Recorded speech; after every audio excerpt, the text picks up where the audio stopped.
Assalamualaikum warahmatullahi wabarakatuh. Berjumpa lagi bersama saya Wahyu MDK. Apa kabar buat teman-teman? Semoga teman-teman dalam keadaan baik dan juga sehat. Dimudahkan segala urusannya dan juga dilancarkan rizkinya. Dan pada kesempatan kali ini saya akan melanjutkan cerita dari Memaitun Manten yang ditulis oleh Sepia. Lalu bagaimana kelanjutan ceritanya? Silang simak videonya sampai habis.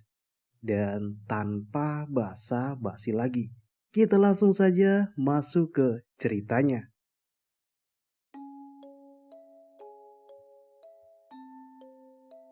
Belum sempat rasa heran terjawab tentang suara nyanyinya teman Jawa itu. Tiba-tiba terdengar suara gelas pecah dari atas lemari yang membuat kami berdua berjingkat bersamaan. Kejadian itu begitu sangat cepat dan mungkin hanya aku yang belum menyadari apa yang sedang terjadi saat itu. Aku tidak bisa berpikir jernih. Semua yang terjadi begitu sukar untuk dinalar oleh akal sehat. Kini lampu kamar mulai berkedip cepat. Dengan bersamaan, pintu kamar yang sudah jelas-jelas tertutup rapat tiba-tiba mulai terbuka sedikit. Suara dejitan pelan muncul dari pintu yang bergerak dengan sendirinya. Mataku yang sengaja melihat ke arah pintu yang sudah terbuka sedikit, melihat dengan jelas sepotong tangan berkulit pucat sedang memegang daun pintu. Untuk pertama kalinya, aku merasakan suasana yang terasa mengancam. Tidak bisa kujelaskan bagaimana suasana hatiku saat itu. Yang jelas, detak jantungku terpacu cepat ditambah suhu udara yang amat dingin, membuat rasa ketakutan dalam diriku semakin tumbuh subur menjalari tubuhku. Kini suara-suara aneh mulai terdengar dari tembok bagian luar, tepatnya di luar kamar tempat kami berdua berada saat itu. Suara yang mirip cakaran pada dinding tembok berulang kali terdengar, disusul dengan suara jeritan di tengah malam yang menggema di dalam ruangan. Keringat dingin sudah membanjiri tubuh kami berdua, dan lagi-lagi telingaku mendengar jelas suara dejitan pelan. Kret. Suara itu berasal dari kedua pintu lemari di dalam kamar.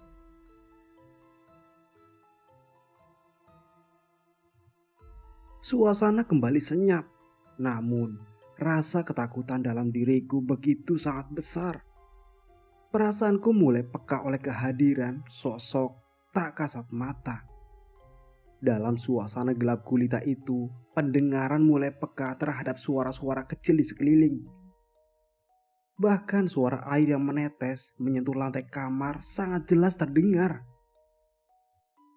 Tes, tes. Saat suara tetesan itu masih berlangsung, hidungku juga mulai mencium aroma amis darah di dalam kamar. Entah apa yang kupikirkan saat itu. Saat kepalaku mengikuti bau amis darah itu berasal, dapat kulihat sosok hitam menyerupai seseorang dengan bentuk tubuh wanita sedang berdiri di samping lemari dengan menghadap ke arah kami berdua.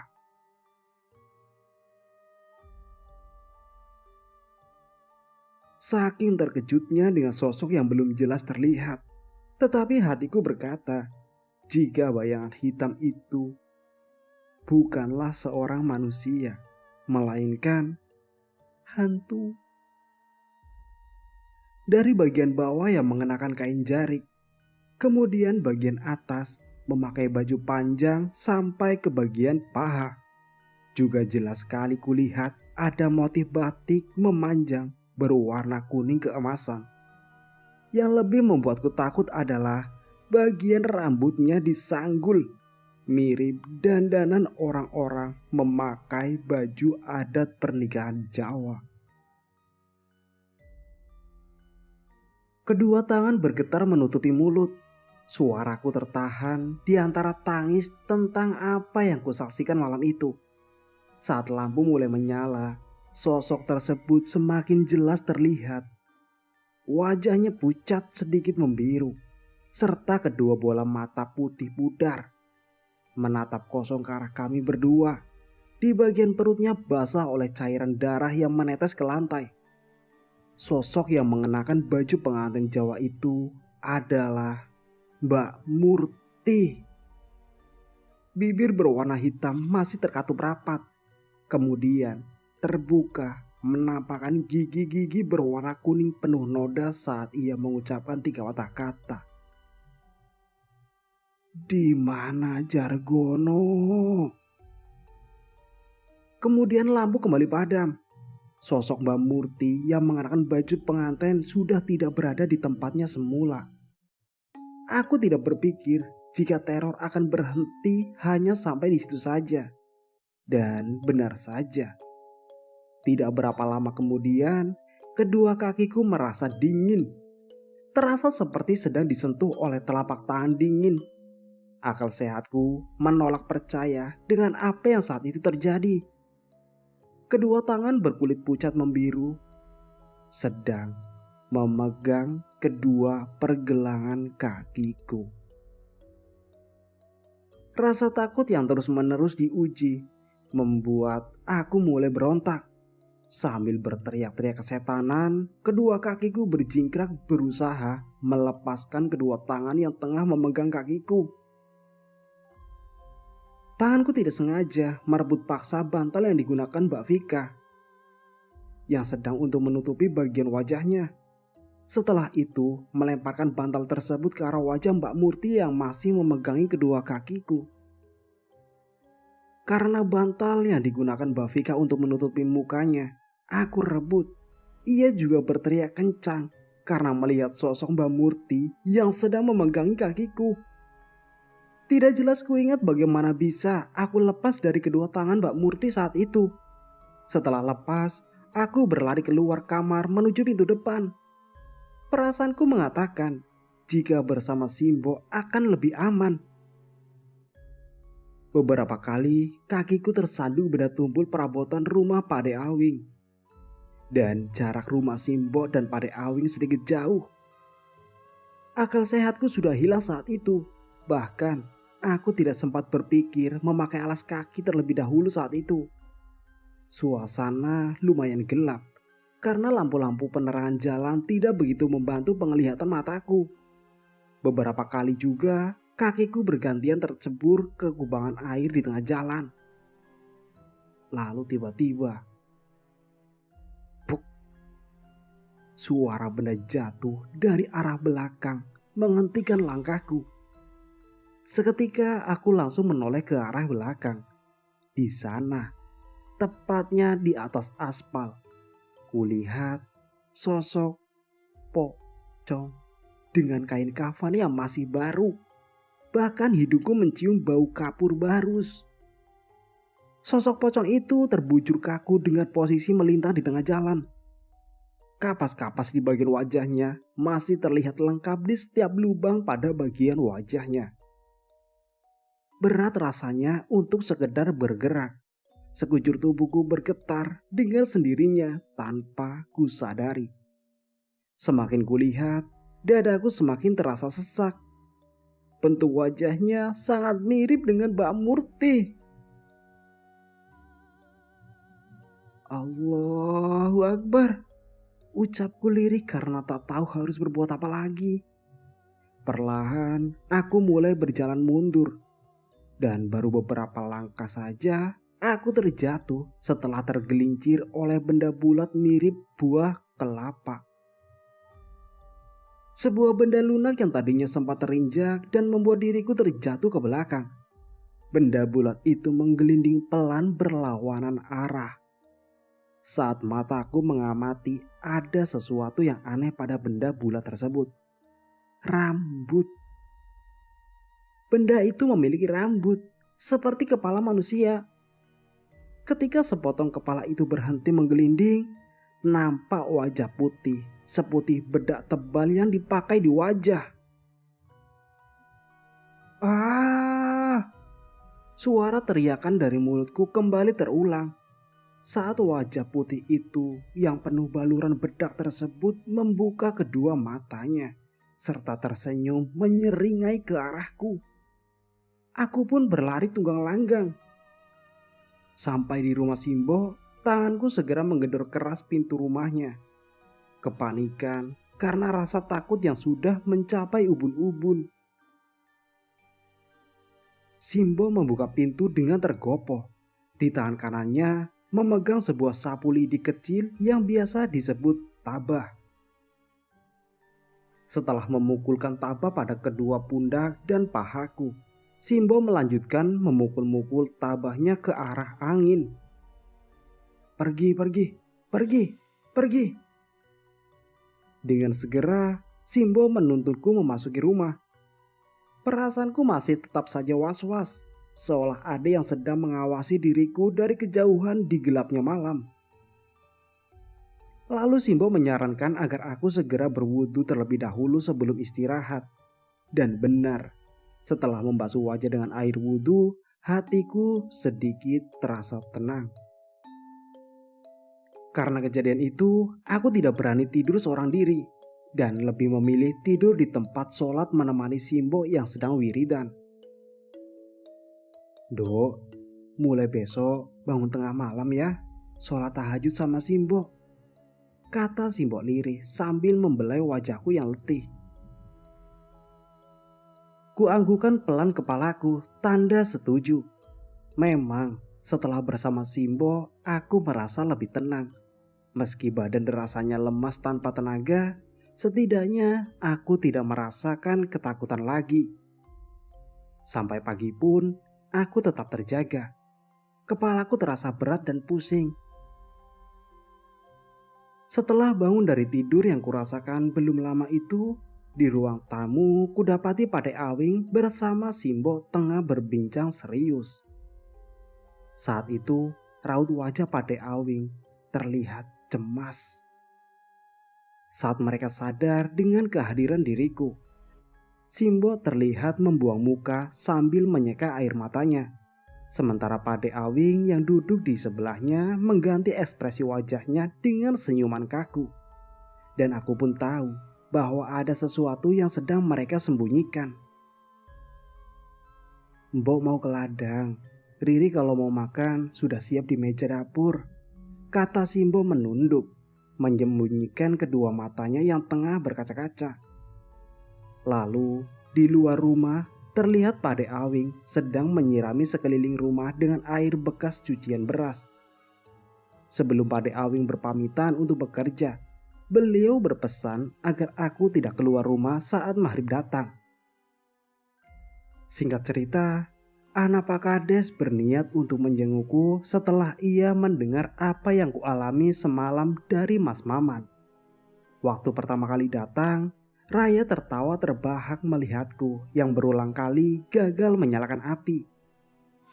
Saat sambal bumbu merah yang sudah kubuat menggunakan bumbu siap saji selesai, Raya menyuruhku untuk membuat bumbu baru. Alasannya, Simbo tidak pernah memasak menggunakan bumbu tambahan seperti penyedap rasa. Dari situ aku mulai belajar menggunakan bumbu racikan alami dari bahan mentah dan garam. Memasak menggunakan bahan alami sangat ribet serta jelimet. Assalamualaikum. Terdengar suara pria dari depan rumah mengucapkan salam sambil mengetuk pintu pelan.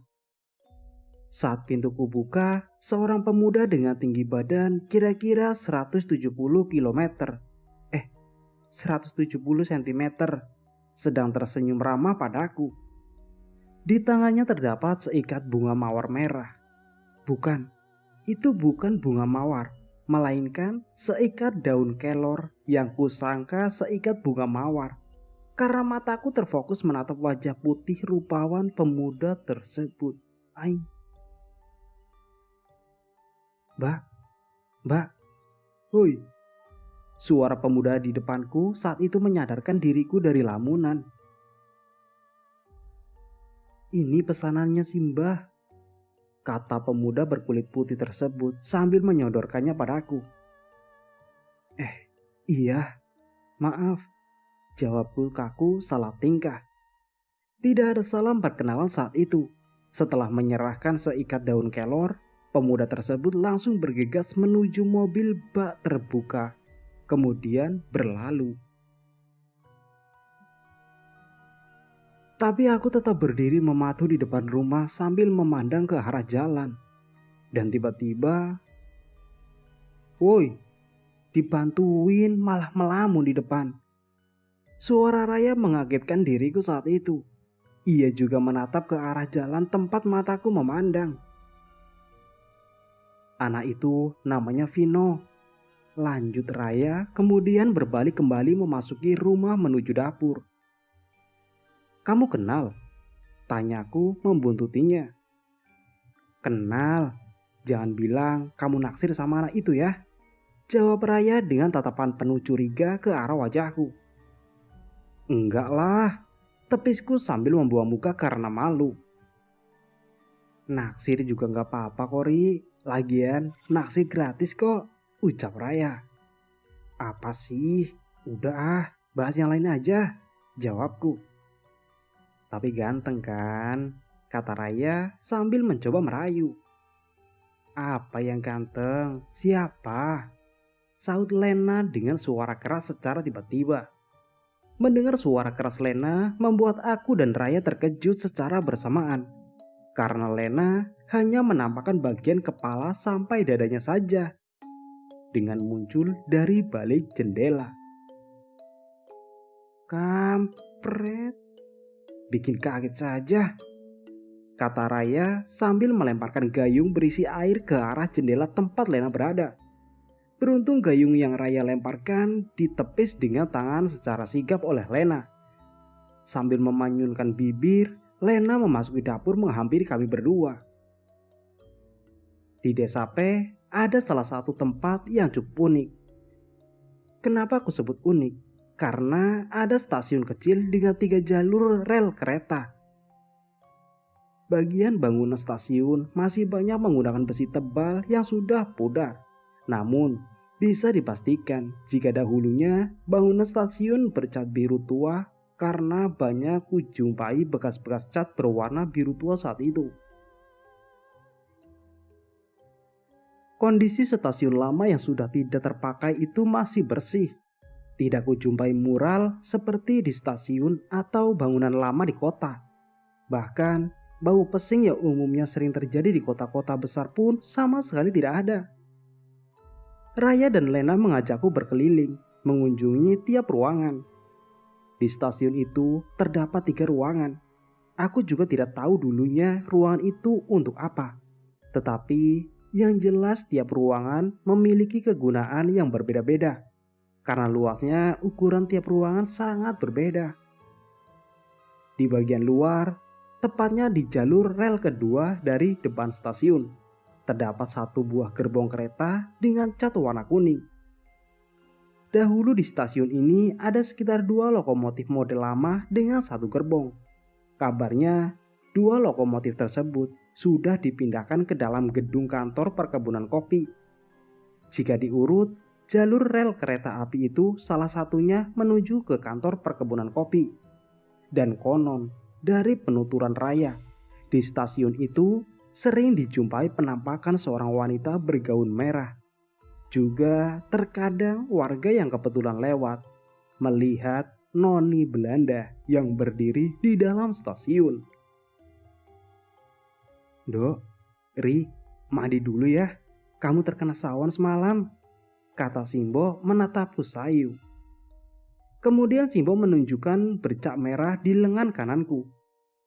Lalu Simbo mengambil 3 helai daun sirih di atas meja. Kemudian daun sirih tersebut diusapkan pada lenganku dengan bercak merah. Sebelum daun sirih tersebut diusapkan pada lenganku, terlebih dahulu daun sirih dikunyah oleh Simbo sampai halus. Awalnya terasa dingin saat Simbo menempelkan daun sirih itu. Tapi beberapa saat kemudian, tepat pada bercak merah berada, semakin lama terasa panas. Bo, panas, ucapku pelan sambil menggigit bibir. Jangan digaruk, Ri, jawab Simbo menahan tangan kiriku yang hendak menggaruk lengan kanan karena tidak tahan oleh rasa panasnya. Sudah, cepat dibuat mandi, perintah Simbo kemudian. Di kamar mandi sudah ada 3 gentong yang terbuat dari tanah yang berisi air bercampur daun kelor serta bunga kenanga. Simbo mulai mengguyur bagian kepalaku, kemudian kedua pundak, sambil membacakan suatu kalimat yang tidak ku mengerti, karena suara Simbo terdengar lirih seakan sedang berbisik. Gerimis mulai datang membasahi tanah kering di desa P. Sesudah gerimis tadi, Simbo pamitan akan pergi ke rumah Pak Dekus dahulu. Wajar saja, karena saat itu Simbo sangat dibutuhkan di rumah Pak Dekus. Sebelum berangkat, Simbo berpesan agar aku menyusul sehabis maghrib saja. Kedua teman baruku di desa juga tidak nampak batang hidungnya. Setelah siang tadi mengajakku berkeliling desa agar aku tidak jenuh. Suara gerimis di luar masih jelas terdengar dari dalam rumah. Mataku menatap pada layang yang terletak di depan pintu rumah. Layang berisi orang dengan batok kelapa yang sudah dibakar menjadi keanehan tersendiri di benakku. Dan tiba-tiba, jantung kembali berdetak kencang saat itu. Kala terdengar suara azan dari kejauhan. Sesaat telingaku mendengar suara isak tangis dari luar rumah. Lambat-lambat terdengar suara rintihan tangis pelan dari samping rumah. Setelah azan selesai, perasaanku menjadi tidak karuan. Ditambah lagi saat mataku tidak sengaja menatap ke arah jendela depan. Terlihat seikat rambut panjang kusut. Karena penasaran akan sosok pemilik rambut panjang yang berdiri membelakangi jendela, ku hampiri perlahan ke arah jendela itu.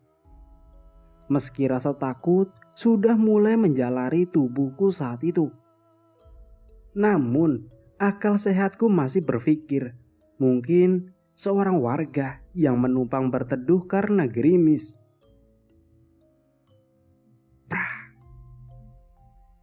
Terdengar suara benda jatuh dari lemari mengagetkan diriku saat itu. Dan tentu saja, aku langsung berbalik melihat ke arah suara benda jatuh dari lemari di ruang tengah. Terlihat sebuah jam dinding yang sudah usang jatuh di lantai, yang sengaja oleh Simbo taruh di lemari karena mungkin sudah rusak. Namun, saat aku kembali melihat ke arah luar lewat jendela depan, sosok yang tadi berdiri sudah tidak berada di tempatnya. Hal itu membuat diriku semakin yakin jika berdiam sendiri di rumah tidaklah aman. Dengan segera, ku ambil jaket hitam di dalam kamar, kemudian menuju ke dapur untuk mengambil payung. Baru saja keluar rumah, seluruh bulu-bulu halus yang tumbuh di tubuhku langsung berdiri semua. Ketika angin yang bertiup pelan menerpa tubuhku, tengkuku terasa dingin saat itu. Seolah-olah seseorang tengah meniup pelan dari belakang. Mataku langsung menatap ke sekeliling. Tidak kudapati apapun di sana saat itu. Semuanya terasa hening dan tenang. Seolah sesuatu yang mengerikan sedang mengawasi diriku dari balik keheningan. Langkah kakiku menyusuri jalan rusak dengan bebatuan tajam. Banyak kubangan air yang mengharuskan diriku untuk sesekali meloncatinya. Tujuanku saat itu adalah menyusul Simbo ke rumah Pak Dekus. Gerimis saat itu seakan menemani perjalananku menuju rumah Pak Dekus. Semakin jauh langkahku menyusuri jalan, dan secara tidak sadar, semua yang kulihat saat itu sangat berbeda dengan jalan ke rumah Pak Dekus. Seharusnya jika sudah sejauh itu, aku sudah tiba di rumah Pak Dekus dari tadi. Namun yang terlihat saat itu hanya gubuk-gubuk dari bambu yang dibangun di depan ladang. Bahkan tempat itu sangat asing bagiku. Kiri kanan di bahu jalan terdapat pagar dari tanaman ribang yang sengaja dibuat untuk pagar pembatas jalan. Dan pagar dari tanaman ribang itu sangat panjang, sejauh jalan yang kulewati saat itu. Perasaanku saat itu tidak bisa diungkapkan dengan kata-kata. Bingung, takut, cemas, ditambah gerimis membuat rasa takut semakin kuat tumbuh subur menjalar di dalam diriku. Saat hendak berbalik untuk kembali, karena ku yakin saat itu aku sedang tersesat, salah jalan. Mataku menatap sosok wanita berkulit putih, mengenakan baju kebaya warna merah. Di tangan kanannya memegang payung berwarna hijau. Dan anehnya saat itu, wanita tersebut terlihat berjalan pelan. Tetapi hanya hitungan beberapa detik saja, wanita tersebut sudah berjarak dekat denganku.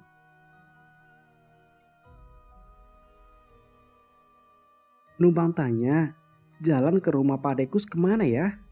Tanyaku santun. Saat itu kepalaku menunduk karena tidak berani melihat wajah putih pucat serta tatapan tajamnya padaku. Lurus, jawabnya dingin sambil menunjuk jalan lurus yang mulai gelap. Tidak ingin membuang waktu, kakiku segera melangkah. Beberapa langkah kemudian, aku kembali berhenti. Aku lupa jika belum mengucapkan terima kasih kepada wanita yang belum kukenal tersebut.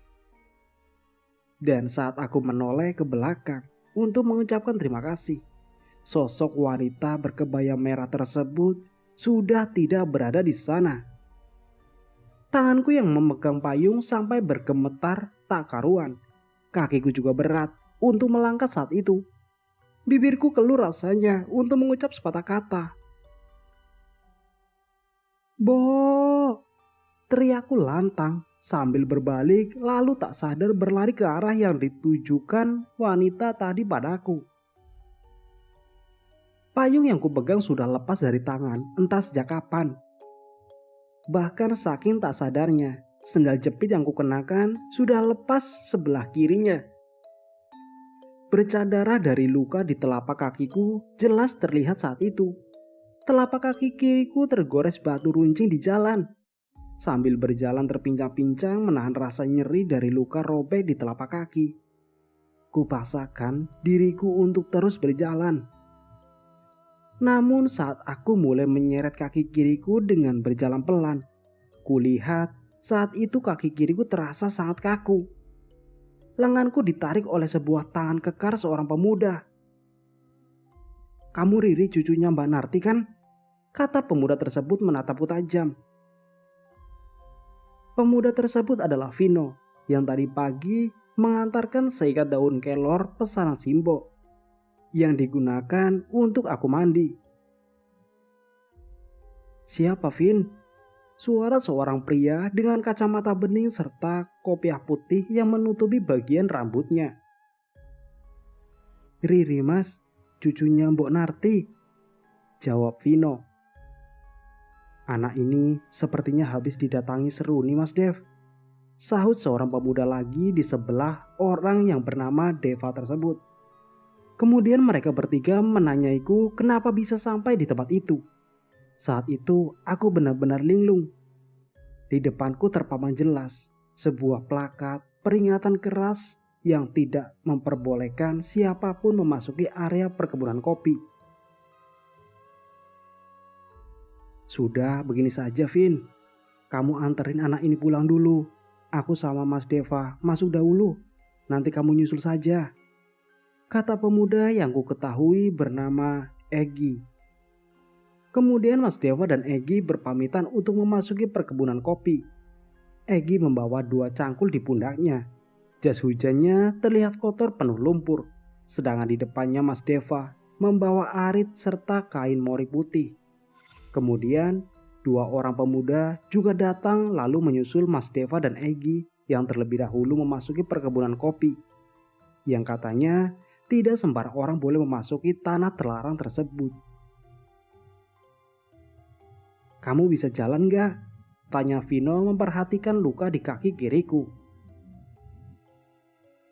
"Bisa, tapi pelan-pelan ya," Jawabku menahan rasa nyeri di telapak kaki kiri. Tanpa bicara, Vino menyuruhku untuk duduk di atas batang pohon yang sudah tumbang di pinggir jalan.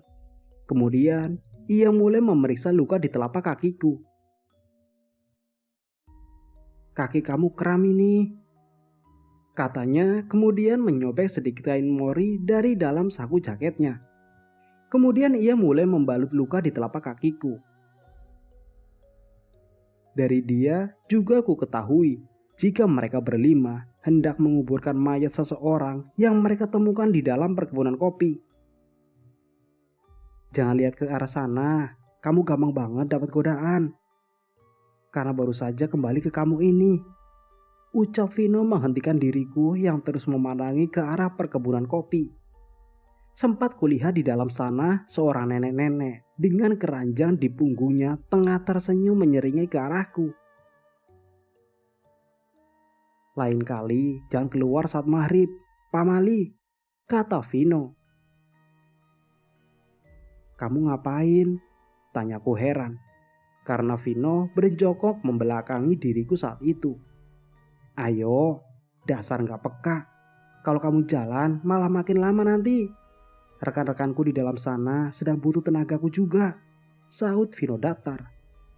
Wajahku memerah saat itu, karena baru pertama kalinya seseorang yang baru ku kenal menggendong diriku.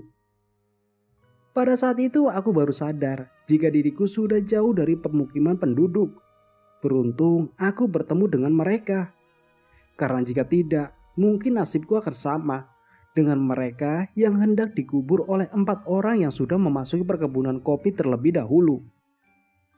Gerimis belum menampakkan tanda-tanda akan berhenti. Vino yang menggendong diriku saat itu terus berjalan tanpa banyak percakapan di antara kami berdua. Hal itu membuatku merasa canggung.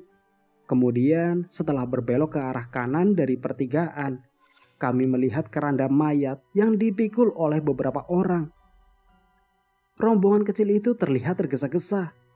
Vino menghentikan langkahnya guna memberikan jalan kepada rombongan pengantar jenazah yang lewat saat itu. Tengkuku terasa hangat saat melihat ke arah rombongan kecil itu.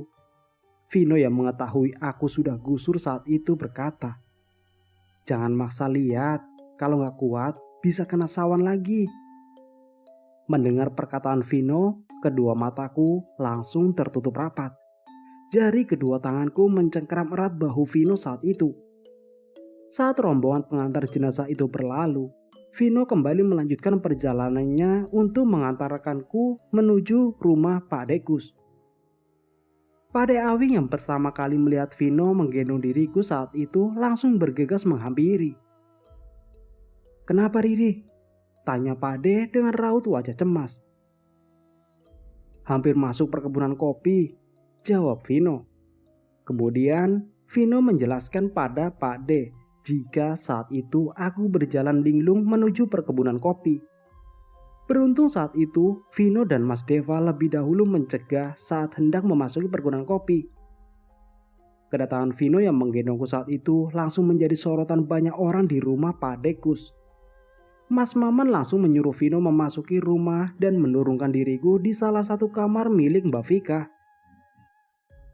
Wajah wanita tua yang penuh rasa kekhawatiran segera memasuki kamar di mana diriku berada saat itu. Simbo datang dengan membawa cawan berisi sedikit air hangat. Aku masih memperhatikan Simbo yang sudah berlinang air mata ketika mengetahui apa yang terjadi padaku dari cerita Vino. Bu Delis juga nampak panik saat memasuki kamar. Ia duduk di tepi ranjang setelah kembali menutup pintu. Bude mulai memijat jemari kakiku secara perlahan. Kemudian Simbo sambil sesekali menyeka air matanya menaruh kain yang sudah dibasahi dengan air hangat. "Sabar Mak," ucap Bude sambil mengelus punggung Simbo saat itu. Aku sendiri merasa aneh. Padahal dengan jelas aku bisa melihat dan mendengar perbincangan Bude bersama Simbo di dalam kamar. Tetapi mereka berdua mengira seolah-olah aku sedang tertidur saat itu. Dan baru sadari jika saat itu tubuhku tidak bisa digerakkan. Mulutku terkatup rapat tanpa bisa kubuka.